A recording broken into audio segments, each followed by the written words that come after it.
Physics solutions. Let's student welcome back once again to our channel Physics Solution 007। जैसा कि कल हम आप लोगों को बताए थे कि आज का चैप्टर जो है वो फिजिक्स का सेकंड चैप्टर है, motion and laws of motion, force and laws of motion. मतलब फोर्स को पहले समझिए क्या कहते हैं हिंदी में, इसको कहते हैं बल। लॉज ऑफ मोशन, गति के नियम। तो सबसे पहले हम टॉपिक जो पढ़ते हैं वो फोर्स पढ़ते हैं। फोर्स है क्या? फोर्स का मतलब होता है पुश और pull of an object is called motion, is called motion, force.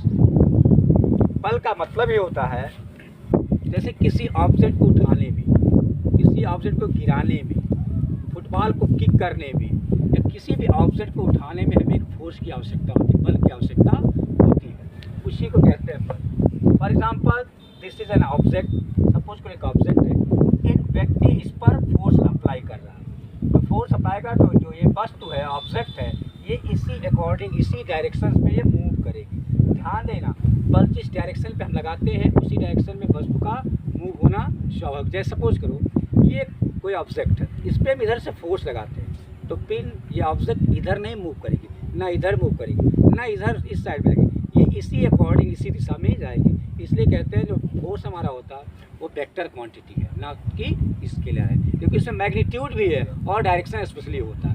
Means जिस दिशा में हम बल लगाते हैं उसी दिशा में उस वस्तु का मूवमेंट होता रहता है। तो ये हमारा था फोर्स। फोर्स मीन्स पुश और pull of an object is called force.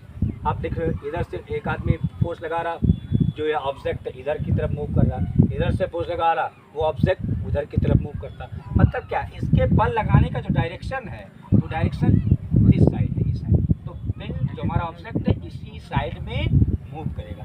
इधर से फोर्स लगाया जा रहा तो ये पिन इस साइड में मूव करता जाएगा, मतलब इस साइड में जाएगा और ये इसी डायरेक्शन में जाता रहता है।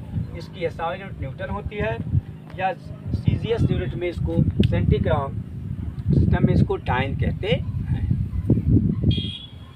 लेकिन ध्यान है ना, जो फोर्स होता है ये प्रोड्यूस क्या करता है, ऑसिलेशन। जब भी किसी ऑब्जेक्ट फोर्स लगाते हैं तो ऑसिलेशन उसमें क्रिएट हो जाता है, मीन्स त्वरण।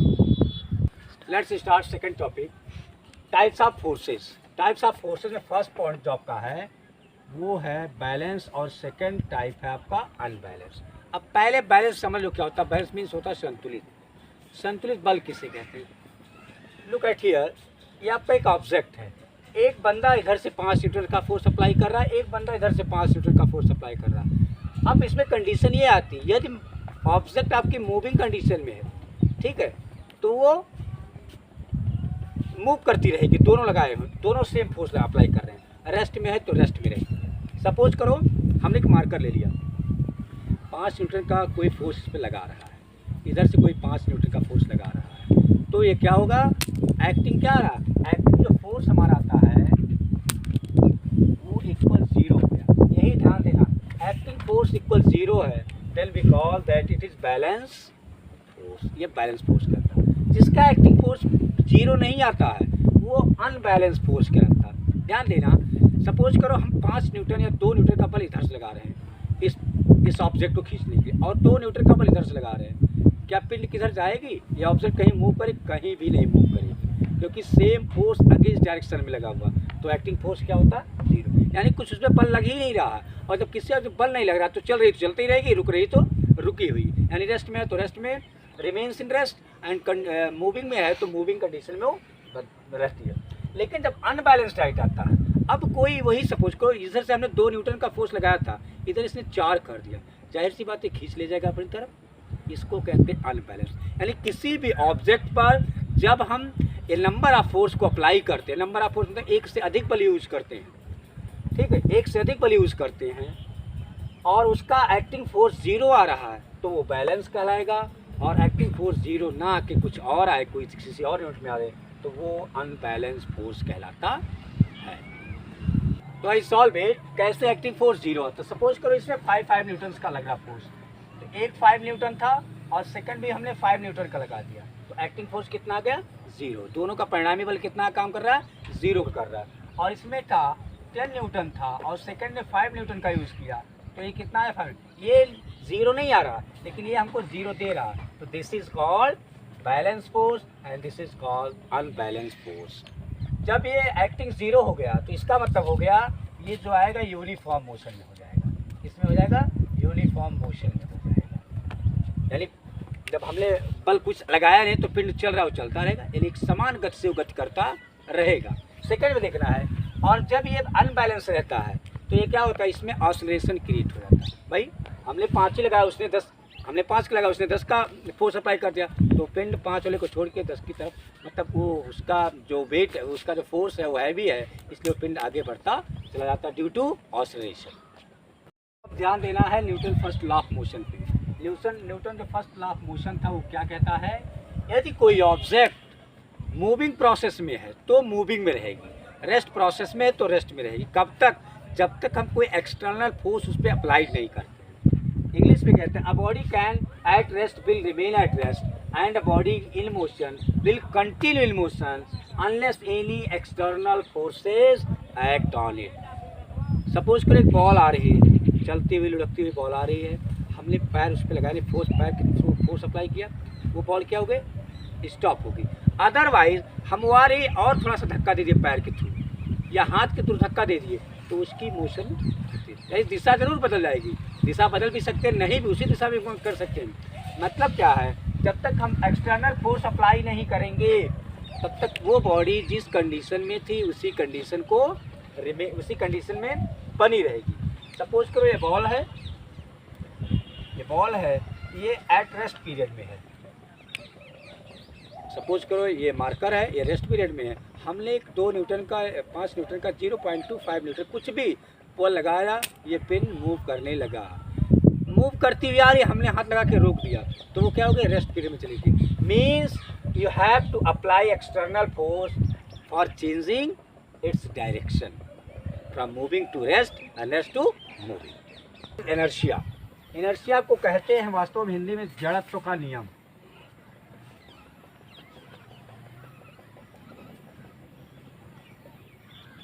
जड़त्व का नियम मतलब क्या होता है, inertia is that property of a body due to which it rest on a change in a state of rest और यूनिफॉर्म मोशन। मतलब कोई, ये फर्स्ट लॉ से रिलेटेड है, इसको फर्स्ट लॉ भी बोल सकती हूँ।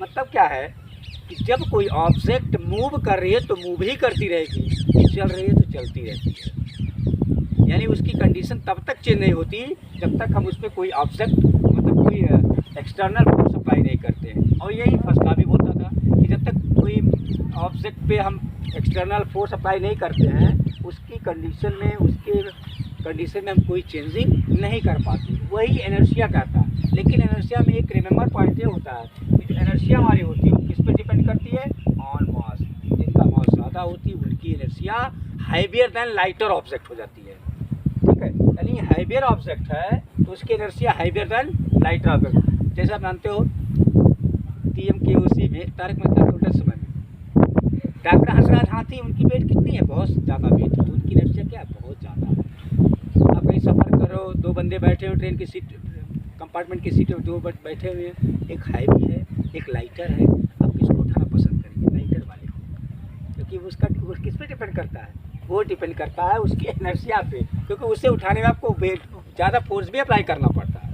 तो जो काम ईजिली हो जाए हम क्यों ज़्यादा मेहनत करने को जाएँ, ठीक है। इस प्रकार से इनर्शिया जो हमारा था वो डिपेंड करता है उसके मास पे, द्रव्यमान पे। Let's start types of inertia. अब कितने प्रकार के हैं, 3 पॉइंट्स होते हैं, inertia of rest, inertia of motion and inertia of direction. तीनों सेम है, कुछ नहीं है। इनर्शिया ऑफ रेस्ट का मतलब रुकी हुई ऑब्जेक्ट है, इनर्शिया ऑफ मोशन चल रही ऑब्जेक्ट है, इनर्शिया ऑफ डायरेक्शन जिसकी डायरेक्शंस को रिप्रेजेंट करते हैं। एग्जाम्पल में समझिए, इनर्शिया जो हमारा रेस्ट है वो क्या कहता है, सपोज करो हम एक बस में एक व्हीकल में बैठे हुए हैं, बस भी रुकी हुई हम भी रुके हुए हैं, कुछ टाइम के बाद आफ्टर सम टाइम बस क्या करती है, चलना स्टार्ट करती। तो हम भी रुके हुए थे, बस भी रुकी हुई थी, जब चलना स्टार्ट करती है तो हमारी जो बॉडी होती वो भी चलना स्टार्ट करती है, हम झुक जाते हैं या झटके लग के पीछे हो जाते हैं। इसमें जनरली ज़्यादा पीछे होना पड़ता है क्योंकि ऑब्जेक्ट पहले से रुका हुआ। अब जब रुक जाती, चूँकि हम थे रेस्ट पीरियड में, बस भी रेस्ट में, लेकिन बस की इनर्शिया क्या है, वो हैवियर दैन मी है, वो हमसे उस क्या है, वो ज़्यादा भारी है, तो ज़्यादा भारी उसके इनर्शिया है, तो इसलिए हम आगे ना बढ़ के हमारी बॉडी में मूवमेंट होता है पीछे की तरफ। इनर्शिया ऑफ मोशन क्या है? इनर्शिया ऑफ मोशन का मतलब एक गति है, गतिज अवस्था में हम चल रहे हैं और वो ऑब्जेक्ट भी चल रहा है, वो भी मोशन में चल रहा है। एक चलते चलते उस गाड़ी में ब्रेक लगाई जाती है, तो जब ब्रेक लगाई जाती है तो हम कैसे होते हैं, आगे की तरफ झुक जाते हैं, आगे की तरफ चलते। क्यों? आपकी गाड़ी भी डायरेक्ट उसी डायरेक्शन में जा रही थी, हम भी, यानी वो भी किस में था, इनर्शिया ऑफ मोशन में था, हमारी बॉडी भी इनर्शिया ऑफ मोशन में थी। जब ब्रेक लगाती है तो हमें आगे जाना होता है, इसलिए जब ब्रेक लगती है, गाड़ी स्टॉप होती, तो हम भी आगे की तरफ झुक जाते हैं। तो ये हो गया हमारा inertia of motion. And third point, inertia of direction. Inertia of direction का मतलब गाड़ी स्पीड से आ रही है, आते आते कुछ दूर चलने के बाद वो उसको डाइवर्ट करता है, उसके डायरेक्शन को चेंज करने की कोशिश करता है। तो हमें जाना होता सीधा, तो हम सीधा जाने के बाद जब वो डायरेक्ट चेंज करता तो हमारी बॉडी उसी अकॉर्डिंग मूव कर जाती है। ये तीनों टाइप थे, ये तीनों पार्ट इसके थे, किसके टाइप्स ऑफ इनर्शिया के, types of inertia of rest है, इनर्शिया ऑफ मोशन है, इनर्शिया ऑफ डायरेक्शन। क्लियर? तो बच्चों कल के टॉपिक में हम 3 चीज़ें 4 सीखेंगे। पहला है मोमेंटम, क्या मोमेंटम होता है। सेकेंड टॉपिक रहेगा सेकेंड लॉ ऑफ मोशन और उसका डेरिवेशन भी कराएंगे। थर्ड लॉ ऑफ मोशन और सम इसी पर कुछ इससे बेस्ड, इससे रिलेटेड कुछ न्यूमेरिकल क्वेश्चंस भी कराएंगे। तो कल भी वीडियो पर आप लोग बने रहेगा। And don't forget to like, subscribe to our channel and share also to our channel physics solution 007।